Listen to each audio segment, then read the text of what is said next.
నమస్తే, welcome to 108 news. ముందుగా ముఖ్యాంశాలు.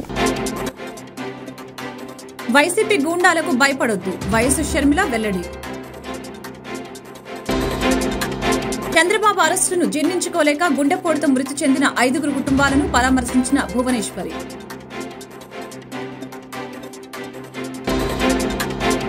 కోలాహలంగా తమ్మపూడి గ్రామంలో వైఎస్సార్ కాంగ్రెస్ పార్టీ ఎన్నికల ప్రచార కార్యక్రమం. అధిక సంఖ్యలో పాల్గొన్న వైఎస్సార్ కాంగ్రెస్ పార్టీ శ్రేణులు. నిప్పుల కుంపటిలా ఏపీ. రాష్ట్రంలోని 17 జిల్లాల్లో 42 డిగ్రీలకు పైగా ఉష్ణోగ్రతలు నమోదు. మధ్యాహ్నం 12 గంటల నుంచి సాయంత్రం 4 గంటలు దాటే వరకు బయటకు రావద్దని హెచ్చరిక. కాంగ్రెస్ నుంచి కడప ఎంపీ అభ్యర్థిగా దివంగత వైఎస్ కుమార్తె సీఎం జగన్ చెల్లి షర్మిల పోటీ చేస్తున్నారు. ఎన్నికల ప్రచారంలో భాగంగా శుక్రవారం జిల్లాలోని బద్వేలు నియోజకవర్గం కాశీనాయన మండలంలోని అమంగంపల్లె నుంచి బస్సు యాత్ర చేపట్టారు. వివేక కూతురు డాక్టర్ సునీత పాల్గొన్నారు. Congress party media chairman N Tulasireddy, జిల్లా అధ్యక్షులు శ్రీరాములు, బద్వేలు అసెంబ్లీ అభ్యర్థి విజయ్ జ్యోతితో కలిసి బస్సు యాత్ర చేపట్టారు. అధికారం ఇస్తే ప్రజలు అధికారాన్ని ఒక హంతకుణ్ణి కాపాడడం కోసం వాడుకుంటున్నాడు జగన్మోహన్ రెడ్డి గారు. రాజశేఖర రెడ్డి గారి తమ్ముడు వివేకానంద రెడ్డి గారు, రాముడికి లక్ష్మణుడు ఎలాగో రాజశేఖర రెడ్డి గారికి వివేకానంద రెడ్డి గారు అలాగా. ఇన్ని సంవత్సరాల వాళ్ళ రాజకీయ ప్రయాణంలో ఒక్కసారి కూడా రాజశేఖర రెడ్డి గారి మాట జవదాటని తమ్ముడు వివేకానంద రెడ్డి గారు. రాజశేఖర రెడ్డి గారికి ఎప్పుడు ఏ అవసరం ఉన్నా కడప జిల్లాలో ఆ అవసరానికి ఆ పనికి చేసి పెట్టేవాడు వివేకానంద రెడ్డి గారు. అలాంటి వివేకానంద రెడ్డి గారు రాజశేఖర రెడ్డి గారి సొంత తమ్ముడిని 5 సంవత్సరాల క్రితం గొడ్డలితో ఘోరంగా అతి దారుణంగా చంపేస్తే కనీసం ఈ రోజు వరకైనా న్యాయం జరిగిందా? హంతకులు, హత్య చేసిన వాళ్ళు, హత్య చేపించిన వాళ్ళు యథేచ్ఛగా రోడ్డు మీద తిరుగుతున్నారు అంటే ఇక న్యాయం బ్రతికున్నట్ట?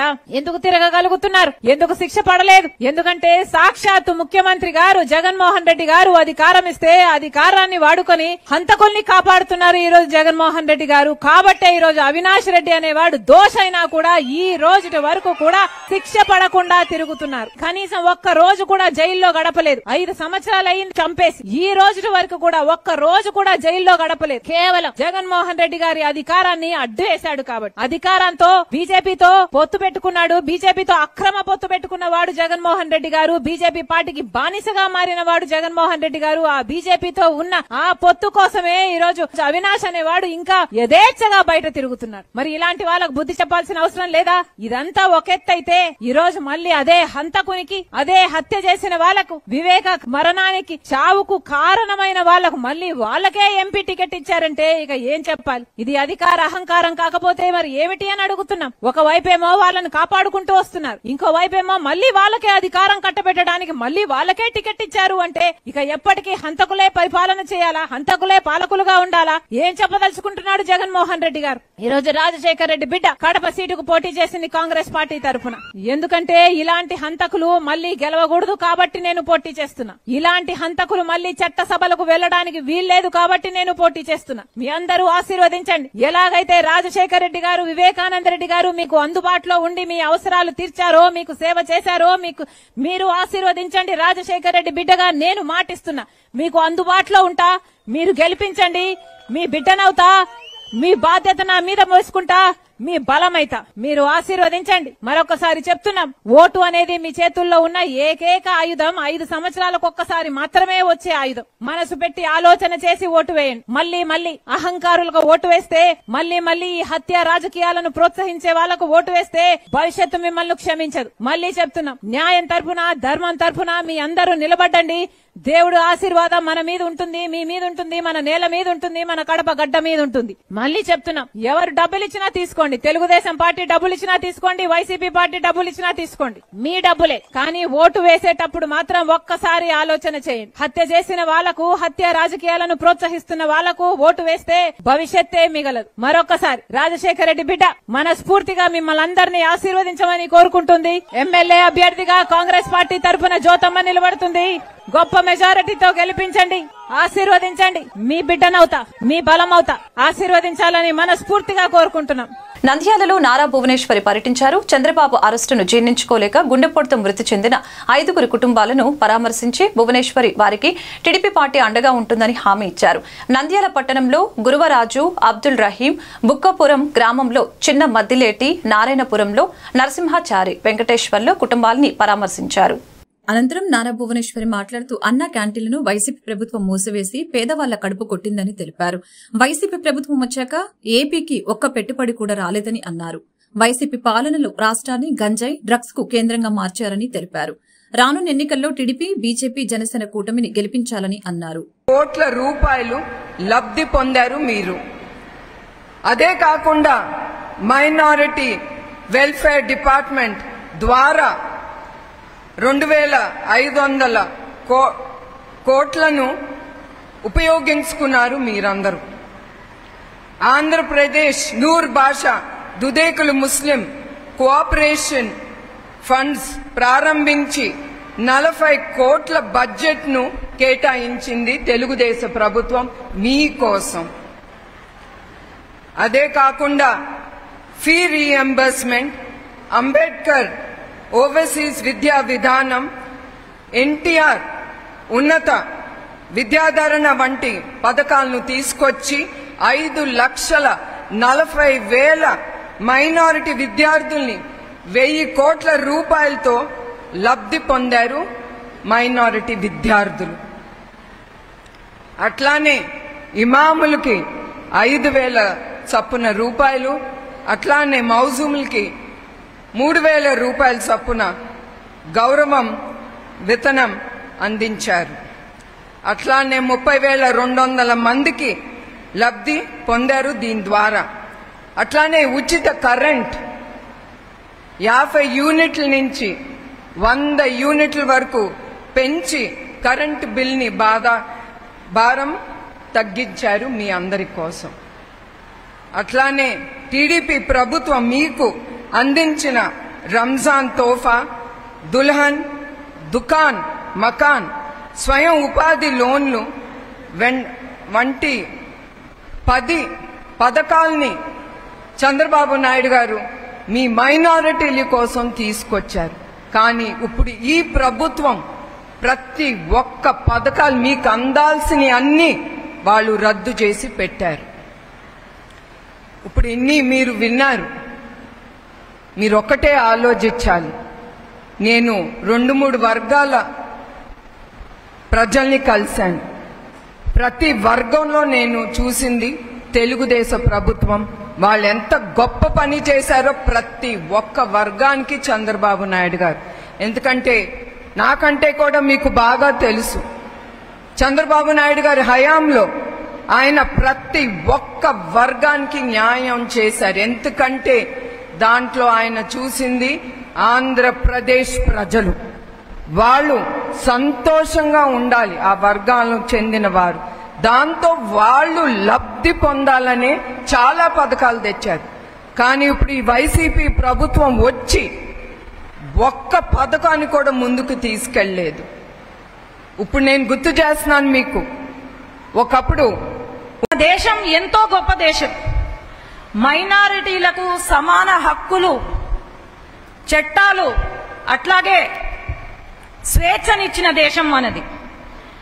మన దేశం మైనారిటీ మహిళలకు అత్యున్నత గౌరవాన్ని ఇచ్చిన దేశం, అది మర్చిపోవద్దండి. ఎందుకంటే ట్రిపుల్ తలాక్ ఎక్కడా తీయని దగ్గర మన దేశం తీసేశారంటే అది కేవలం మైనారిటీ మహిళల కోసం, వారి గౌరవం కోసమే.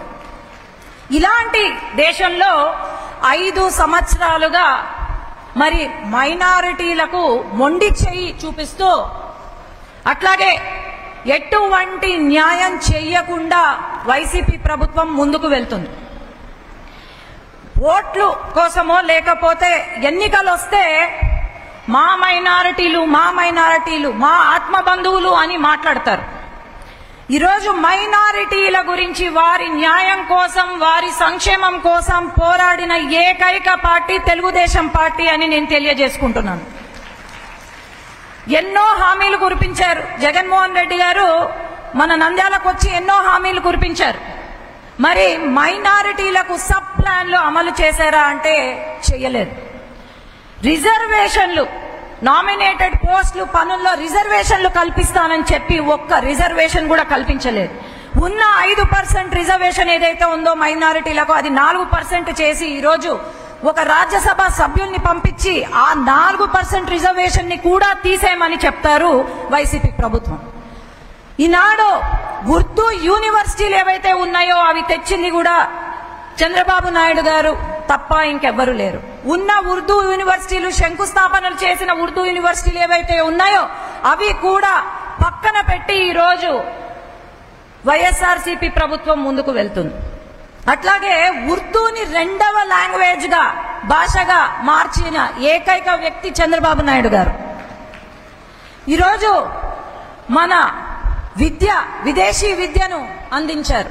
మరి వైఎస్ఆర్సీపీ ప్రభుత్వంలో ఎంత మందికి విదేశీ విద్యను అందించారో చెప్పండి.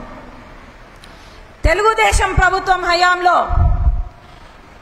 మసీదులను కాపాడుకున్నారు, వక్ఫ్ బోర్డ్ ల్యాండ్లను కాపాడుకున్నారు. ఇంచు భూమి కూడా కబ్జాకి గురి కాలేదు. కానీ ఇక్కడ వక్ఫ్ బోర్డ్ ల్యాండ్ అన్ని కబ్జా పాలైనాయి. దర్గాకు సంబంధించిన ల్యాండ్ అన్ని కబ్జా పాలైనాయి. ఏమన్నారు అన్నాడు?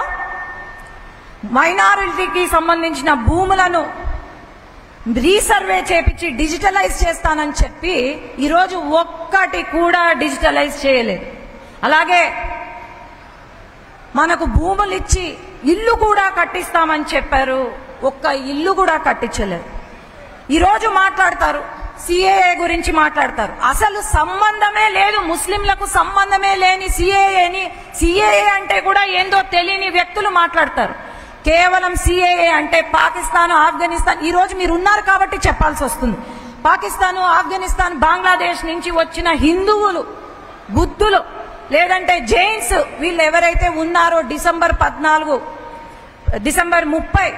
2014 లోపల ఉన్న వాళ్లకు ఇక్కడ సిటిజన్షిప్ ఇస్తానని చెప్పారు తప్ప ముస్లింలను ఎక్కడా కూడా భద్రాచలం మాజీ గ్రంథాలయ చైర్మన్, జిల్లా కాంగ్రెస్ పార్టీ సీనియర్ నాయకులు బోగాల శ్రీనివాసరెడ్డి నాయకత్వంలో మహబూబాబాద్ పార్లమెంటు కాంగ్రెస్ పార్టీ అభ్యర్థిగా ఎన్నికల బరిలో ఉన్న పోరిక బలరాం నాయక్ గెలుపునికి కాంక్షిస్తూ భద్రాచలంలో శనివారం ఇంటింటి ప్రచారం నిర్వహించారు. ఈ ప్రచారంలో కాంగ్రెస్ పార్టీ ఎస్ఎస్ఎల్ పట్టణ అధ్యక్షులు రాము, మహిళా కాంగ్రెస్ పట్టణ అధ్యక్షులు రాజేశ్వరి, రాణి, జయ, కళ్యాణి పాల్గొన్నారు. వచ్చే నెలలో జరగబోయే పార్లమెంట్ ఎన్నికలలో ఎలాంటి అవాంఛనీయ సంఘటనలు జరగకుండా ప్రశాంత వాతావరణంలో నిర్వహించేందుకు, అలాగే ప్రజలు తమ ఓటు హక్కును నిర్భయంగా వినియోగించుకునేందుకు వీలు కల్పించడంతో పాటు వారిలో మనోధైర్యం నింపడం కోసం బయ్యారం ఎస్ఐ మౌలానా ఆధ్వర్యంలో శుక్రవారం కేంద్ర పథకాలు, స్థానిక పోలీసులతో కలిసి ఆయన ఫ్లాగ్ మార్చు, కవాతు నిర్వహించారు.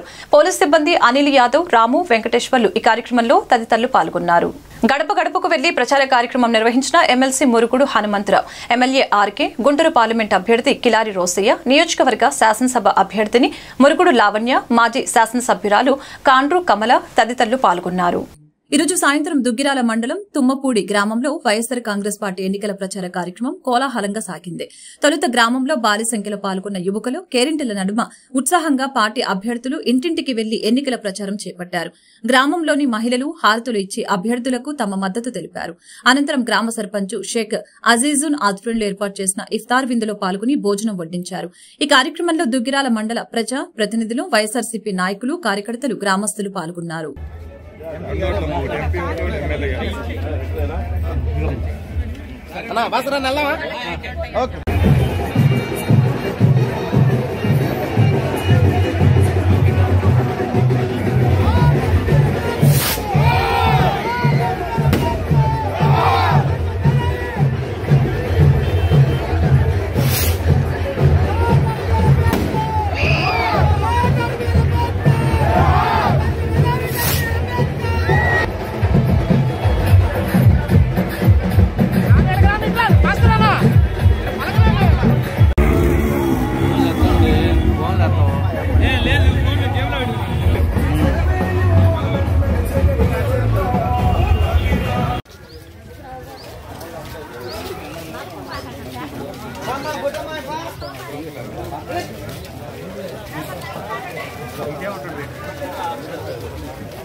ఉయ్యూరు మండలం సాయిపురం గ్రామం నుంచి ఎన్నికల ప్రచారం మొదలుపెట్టిన టీడీపీ ఇన్ఛార్జి బోడే ప్రసాద్, మాజీ ఎమ్మెల్సీ ఎలమంచిలి బాపు, రాజేంద్ర ప్రసాద్, ఉయ్యూరు మున్సిపల్ చైర్మన్ వల్లపనేని నాని, కార్యకర్తలు, మహిళలు హారతులతో స్వాగతం పలికారు. ప్రజలు అధిక సంఖ్యలో ఈ కార్యక్రమంలో పాల్గొన్నారు.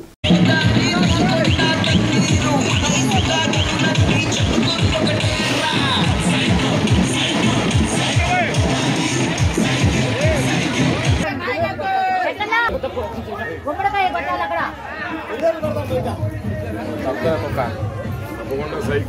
రెండు గుర్తులకి ఓటేసుకెళ్తాం.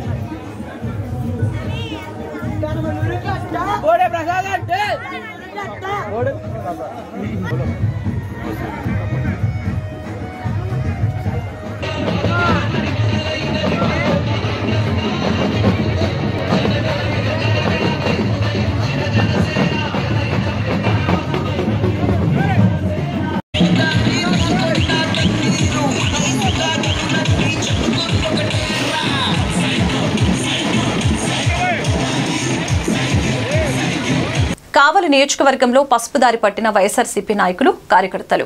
కావలి పట్టణం 28వ వార్డుకు చెందిన వైఎస్ఆర్సీపీ అధికార ప్రతినిధి గంగు చంద్రశేఖర్ నేడు వైసీపీ పార్టీని వీడి పసుపు జెండా కప్పుకున్నారు. టీడీపీ జనసేన బీజేపీ ఉమ్మడి అసెంబ్లీ అభ్యర్థి కావ్య కృష్ణారెడ్డి వారిని సాదరంగా ఆహ్వానించి కండవాలు కప్పి పార్టీలో వారికి సముచిత స్థానం కల్పిస్తానని భరోసా ఇచ్చారు. అలాగే కావలి టీడీపీ మండల పార్టీ అధ్యక్షులు ఆవుల రామకృష్ణ ఆధ్వర్యంలో వెంకటేశ్వరపురం, లక్ష్మీపురం, ఆదినారాయణపురం గ్రామాలకు చెందిన 76 కుటుంబాలు చేరాయి. టీడీపీ జనసేన బీజేపీ ఉమ్మడి అభ్యర్థి కావ్య కృష్ణారెడ్డి సమక్షంలో ముసునూరు కార్యాలయంలో వైసీపీ పార్టీని వీడి తెలుగుదేశం పార్టీ తీర్థం పుచ్చుకున్న గ్రామస్తులు, గ్రామ నేతలు ఆవుల సుబ్రహ్మణ్యం, స్వాములు, పెద్ద వెంకయ్య, చెంచంగారి, చిట్టిబాబు, ప్రళయ కావేరి, యానాది, వాయిల గోవిందు, కొండూరు, జాలియ నేతృత్వంలో 100 మందికి పసుపు కండవాలు వేసి పార్టీలోకి ఆహ్వానించారు. కావ్య కృష్ణారెడ్డి అనంతరం ఆయన మాట్లాడుతూ జగన్ ప్రభుత్వం దోపిడీ విధానాలు, ఎమ్మెల్యే రామిరెడ్డి ప్రతాప్ కుమార్ రెడ్డి అరాచకాలపై ప్రజల్లో తిరుగుబాటు మొదలైందని తెలిపారు. ప్రజలకు అన్ని విధాలుగా అండగా ఉంటానని, అధికారంలోకి వచ్చాక ప్రతి సమస్యను పరిష్కరిస్తానని ఆయన హామీ ఇచ్చారు. నెల రోజులు కష్టపడి ఎమ్మెల్యేగా తనను, ఎంపీగా వేమిరెడ్డి ప్రభాకర్ రెడ్డిని గెలిపించాలని పిలుపునిచ్చారు. ఈరోజు నేను తెలుగుదేశం పార్టీలో కావ్య కృష్ణారెడ్డి గారి ఆధ్వర్యంలో ముద్దికొండ కిషోర్ మరియు కళ్ళమల మధుబాబు రాజా వాళ్ళ ఆధ్వర్యంలో నేను ఈరోజు పార్టీలో చేరడం జరిగింది. ఇదివరకు నేను వైసీపీలో నడవాలనుకున్నాను, కానీ వైసీపీలో కావాలి పట్టణ అధికారులు ఉన్నాను. కానీ కొన్ని వ్యక్తిగత కారణాల వల్ల కొన్ని మనస్తాపం చెంది నేను బయట రావడం జరిగింది. నేను వచ్చే ముందు నా వార్డు ప్రజలు 28వ వార్డు మరియు 30 వార్డు ప్రజల అభిప్రాయాలు సేకరించి నేను ఈ పార్టీలో చేరడం జరిగింది. అంతకు మించి ఏం లేదు, ఎవరి ప్రభుత్వం లేదు, ఎవరి ప్రచారం లేదు. కాబట్టి నేను ఈ పార్టీలో చేరని గెలుపు కోసం కృషి చేస్తాను.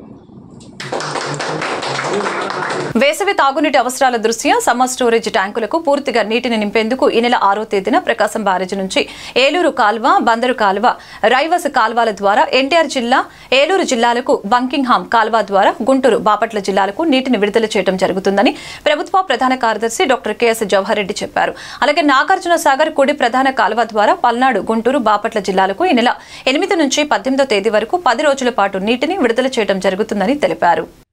రాష్ట్రంలో తాగునీటి సరఫరా పరిస్థితులు, ఉపాధి హామీ పథకం పనులపై గురువారం వెలగపూడి రాష్ట్ర సచివాలయంలో సంబంధిత శాఖల అధికారులతో సీఎస్ సమీక్షించారు. ఈ సందర్భంగా ఆయన మాట్లాడుతూ వేసవి దృష్ట్యా వివిధ త్రాగునీటి చెరువుల్ని నింపేందుకు ప్రకాశం బ్యారేజీ మరియు నాగార్జున సాగర్ కుడి ప్రధాన కాలువ ద్వారా విడుదల చేసి నీటిని శివారు ప్రాంతాల వరకు సక్రమంగా చేరి ఆయా సమ్మర్ స్టోరేజీ ట్యాంకులను పూర్తిగా నీటితో నింపేందుకు తగిన చర్యలు తీసుకోవాలని సంబంధిత జిల్లాల కలెక్టర్లు, ఇతర అధికారుల్ని సీఎస్ ఆదేశించారు. తాగునీటి చెరువులు నింపేందుకు కాలువల ద్వారా విడుదల చేసే నీటిని చాపల, రొయ్యల చెరువులు తదితర త్రాగునీటికి అవసరమైన కాలువలపై ఇంజన్లు, మోటార్లు వేసి అక్రమంగా నీటిని మళ్లించకుండా కట్టుదిట్టమైన చర్యలు తీసుకోవాలని సీఎస్ జవహర్ రెడ్డి ఆయా జిల్లా కరకట్టలతో పాటు సంబంధిత శాఖల అధికారుల్ని ఆదేశించారు. ఇందుకై కాలువల వెంబడి గట్టి నిఘాను ఏర్పాటు చేసి సకాలంలో చెరువుల్ని నింపేందుకు చర్యలు తీసుకోవాలని ఆదేశించారు. అదేవిధంగా నీటి ఎద్దడి గల ఆవాసాలకు ట్యాంకుల ద్వారా మంచినీటిని సరఫరా చేసే విధానాన్ని కట్టుదిట్టంగా పర్యవేక్షించాలని ఆర్డబ్ల్యూఎస్ తదితర విభాగాల అధికారుల్ని సీఎస్ జవహర్ రెడ్డి ఆదేశించారు. రాష్ట్రంలోని అన్ని సిపిడబ్ల్యూఎస్ పథకాలన్నీ సక్రమంగా పనిచేసే విధంగా చూడాలని చెప్పారు. గ్రామీణ, పట్టణ ప్రాంతాల్లో ఎక్కడ తాగునీటికి ఇబ్బంది రాకుండా అవసరమైన చర్యలు తీసుకోవాలని అన్నారు. బెంజ్ సర్కిల్ సిగ్నల్ వద్ద యువకుడిపై దాడికి పాల్పడిన 2 వ్యక్తుల్ని మాచవరం పోలీసులు అరెస్టు చేశారు. వన్డౌన్ కు చెందిన సాయి కుమార్ అనే వ్యక్తి బెంజ్ సర్కిల్ వైపు వస్తూ ఉన్నాడు. కృష్ణలంకకు చెందిన అడపాల నాగేంద్ర, కంకిపాడుకు చెందిన దేవరపల్లి విజయ్ కుమార్లు ఒకే బైక్ పై వెళ్తూ బెంజ్ సర్కిల్ సిగ్నల్ సమీపంలో రూపంలో రోడ్డుపై గొడవ పడుతున్నారు. ఈ సమయంలో సాయి వచ్చి వారిని బైక్ పక్కకు తీయమని అనటంతో వారు పక్క నుంచి వెళ్ళు అని అనటంతో వారి మధ్య వాగ్వాదం చోటు చేసుకుంది. వాగ్వాదం పెరగటంతో సాయిపై నాగేంద్ర, విజయ్ కుమార్ కలిసి దాడి చేశారు.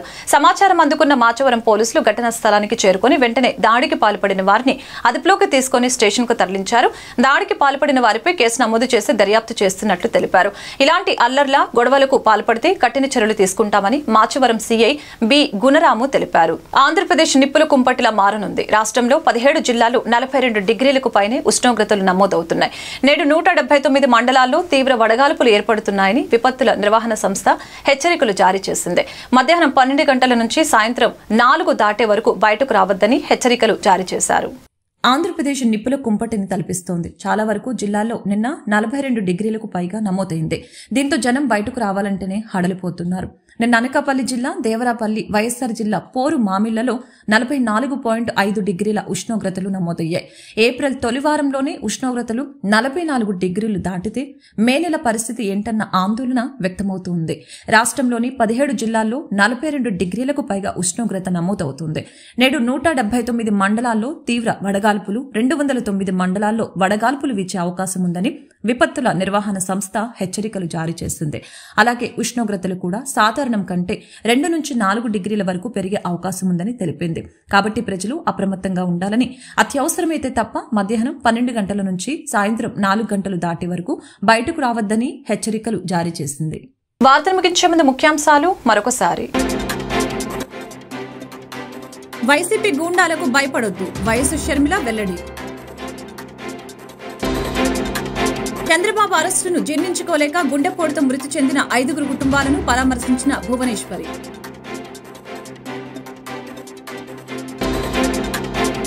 కోలాహలంగా తమ్మపూడి గ్రామంలో వైఎస్సార్ కాంగ్రెస్ పార్టీ ఎన్నికల ప్రచార కార్యక్రమం. అధిక సంఖ్యలో పాల్గొన్న వైఎస్సార్ కాంగ్రెస్ పార్టీ శ్రేణులు. నిప్పుల కుంపటిలా ఏపీ. రాష్ట్రంలోని 17 జిల్లాల్లో 42 డిగ్రీలకు పైగా ఉష్ణోగ్రతలు నమోదు. మధ్యాహ్నం 12 గంటల నుంచి సాయంత్రం 4 గంటలు దాటే వరకు బయటకు రావద్దని హెచ్చరిక. ఈ వార్తలు ఇంతటితో సమాప్తం. మరొక బులెటిన్ మళ్ళీ కలుద్దాం. నమస్కారం.